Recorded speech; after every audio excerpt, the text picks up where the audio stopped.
And welcome back in, well, not back into, welcome into SportsSource.tv. This is our overtime segment. We do this every week.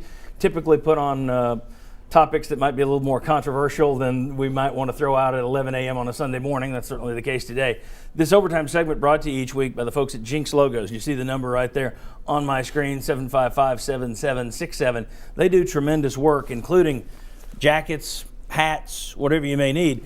I ordered a winter coat from them with our very pretty new SS logo there in copper. They did great work with it. But when it arrived, it was so thick, I thought, I'll never wear that around here.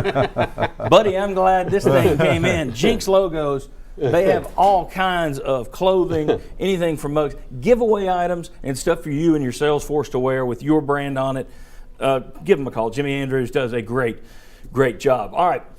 And we mentioned it in today's show, the fact that Tennessee has had 5 sexual assault issues over the past year. It's led to only 2 indictments. One of them went away. Another one we're just finding out about through the Tennessean. The player was unnamed. No charges were pressed. And one of them is Riyad Jones, former Vol, who's being investigated right now. We found out about that this week.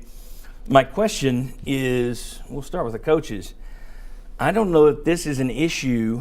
I mean, we talked a little bit in the show about awareness, but to me, this one is more of your inner makeup, kind of a discipline issue. It's one thing for coaches to say, guys, don't drink. Sexual assault, how tough is it to deal with a team that's out there? You know, you can't watch these guys night and day. And you have to know what you'd be thinking if you've got this tied to your program. We had a couple of people angry on Twitter that we were mentioning this, as though we're not supposed to cover this story that's being talked about nationally. Sorry, we talk about news stories. As a coach, that would drive you nuts to have this kind of thing associated with your program. How do you deal with it? Well, I think on the front end, you got to do the best job you can of educating your players of the consequences, and they got to be aware of what's at stake for them if they're involved in something like that. That seems silly, that seems little, but if you do a great job of that and you provide examples of kids who've ruined their career and players who've ruined their careers based on these choices they've made. So you do have a chance on the front end to educate them, but short of a mandatory curfew every night, I don't know anything that you can do to truly police it on a nightly basis, because if you don't know where they are all night long. Now, as a coach, a lot of times you worry more from 12 a.m. to 7 a.m. than you do the rest of the day, because you're concerned about where your kids are, the decisions they're making. But I think you've got to do your education on the front end.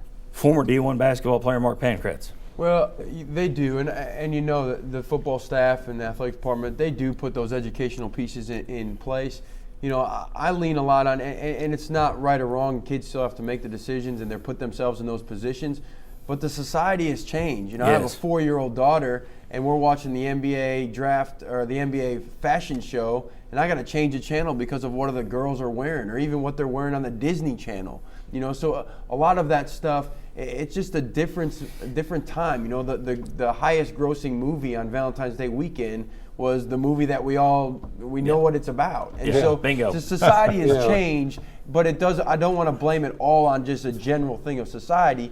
There has to be things where you can police it within the athletic department. I think you went down the right road, Chuck and Bob. So see if you agree with me. There are going to be people that say, well, you're scared of technology. I have no problem with technology. It's how we use technology. Kids today have things they know things about adult topics that most of us didn't know until we were 20-something years old, all right? In terms of detailed just options that are out there. Absolutely. There are terms that are out there. I didn't know. When NWA was singing about gangbangers, I just think it's guys in gangs. I don't know what that means.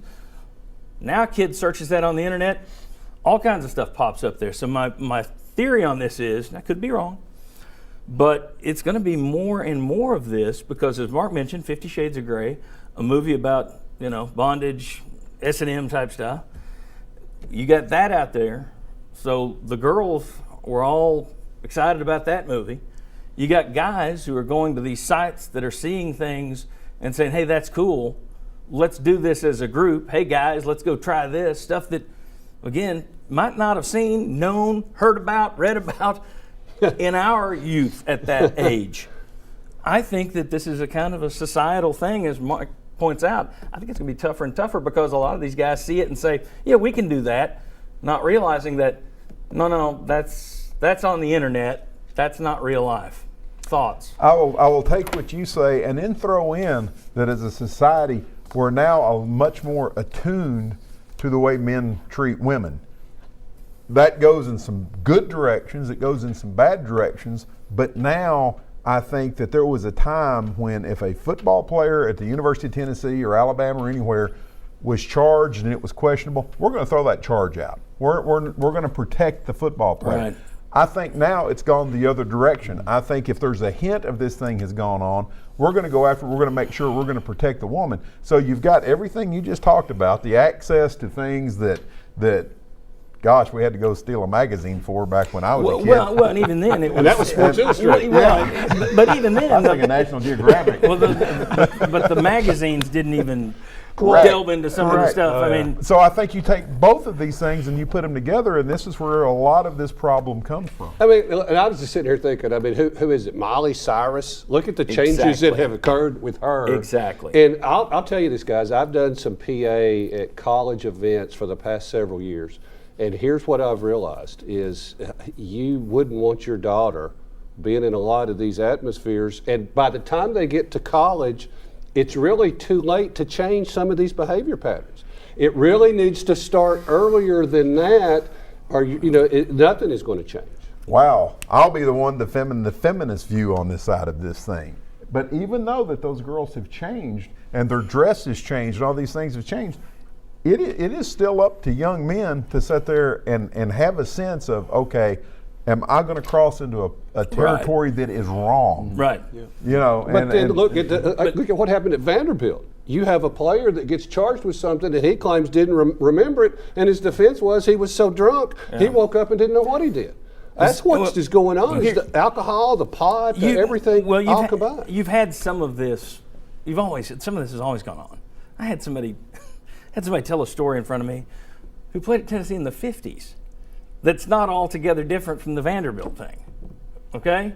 Now, what you have, though, is more access, which I think does that mean that everybody who listens to a rock song is going to go out and kill somebody? No. Does that mean that everybody who watches some video online is going to go out and repeat that? No. But it does change some folks, and it broadens it. Elvis was the dirtiest thing in the world until Madonna came along. Well, she ain't nothing compared to Miley Cyrus, as you mentioned, who 5 years ago was Hannah Montana, and everybody was taking their daughters to go see this. I just think that it's tough on a coach to come in and handle that and watch over the players, especially since they're no longer in dorms. There is no more bed check. But also, when you've got a society that these guys who are already aggressive to begin with, they play an aggressive sport, they are seeing this stuff online and they're saying, hey, we can do this, and they don't know where the line is between that's not reality. Yours is reality. It can cost you the rest of your life. Well, society's arguing where the line is, because you've got some colleges right now that are putting out rules that say, no means no, but there's a lot of times when yes means no. How do you live with that? And I mean, that's taking the debate a lot farther down the road. But if you go back and if you read some of these things that have been putting out online as far as trying to protect women, which I think is a fair thing to do, then do you go a little bit too far the other way? And You're in no talking way about the Columbia case, yeah. in no way am I trying to say that anything that's happened with UT's players was right and that they've somehow been defamed. I'm just saying is the lines are now all over the place for this stuff, as you pointed out. And as Mark pointed out, watching television with his 4-year-old daughter. Yeah, those lines are all over the place. I don't think the line on sexual assault is, and I think you'd agree with that. That's clear. Yeah, and I wasn't trying to say I just want to make. I know that. Yeah, I just want to make that clear for anyone who wanted to misquote you, which happens. I'm not So, downplaying it at all. Okay, very good, guys. I appreciate it. I fear that nationwide, you're going to be hearing more about this rather than less about this in the years to come, because I think people have access to stuff that influences them that they didn't have access in our generation, or even 10 years ago, maybe. Well, and everybody has a voice. everybody has a voice. Everybody on Twitter. Everybody can say whatever they want, whenever they want, and so it's a lot easier to get whatever skeletons you have out in the closet. It's a lot easier to have it go mainstream. And even, John, even with the article in the Tennessean, the News Sentinel would not have published that because of a policy unless there's actually charges Well, involved. they didn't name the player. The Right. Tennessean would not name So, the I player. mean, but even still, within yeah. that, you got a discrepancy on how you handle it. Well, there's all kinds of stories. People can look it up. What happened with Julian Edelman last week after the Super Bowl? That was an instance where he hooked up with a girl, and while he's passed out in bed, she takes a photo of her and him and puts it out there. And says, "Guess what I just did with Julian Edelman?" So, was that Edelman's fault? Is that her fault? What are her parents thinking today? I'm just glad I don't have kids. We'll see you next week on the Sports Source.